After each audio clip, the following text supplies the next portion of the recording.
Lors de cette seconde étape, nous allons apprendre à dessiner l'empiècement qui se compose d'une partie devant et une partie dos que nous allons rejoindre pour obtenir une seule pièce.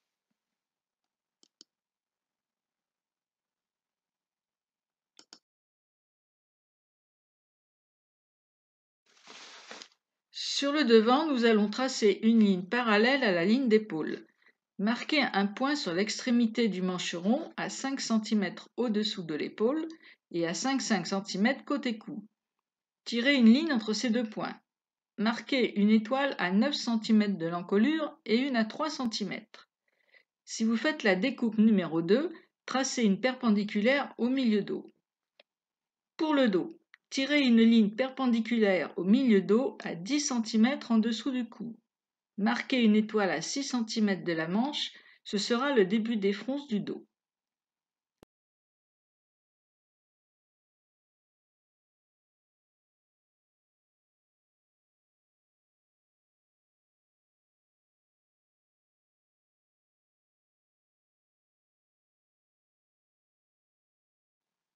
Maintenant, il faut relever les empiècements. Décalquez séparément le devant puis le dos. Reportez le repère A sur chacun des empiècements ainsi que tous les autres repères que vous avez créés. Ils vous serviront pour l'étape de création de l'empiècement et de montage à la fin.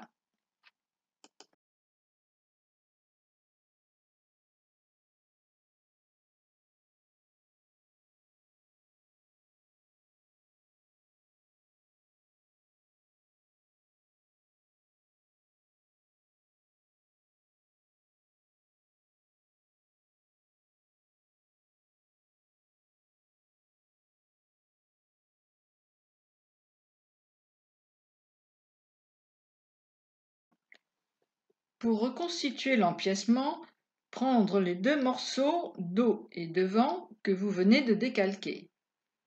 Faire correspondre les repères d'épaule A. Maintenir en place et faire correspondre les extrémités côté mancheron. Vous remarquerez que les coutures se chevauchent. C'est normal. Coller les pièces. Avec la règle courbe, arrondir le côté mancheron. Vous obtenez ainsi une seule pièce. Sur le milieu dos, pensez à marquer un repère pour le pli et tracez le droit fil perpendiculaire à cette ligne. Notre empiècement est terminé.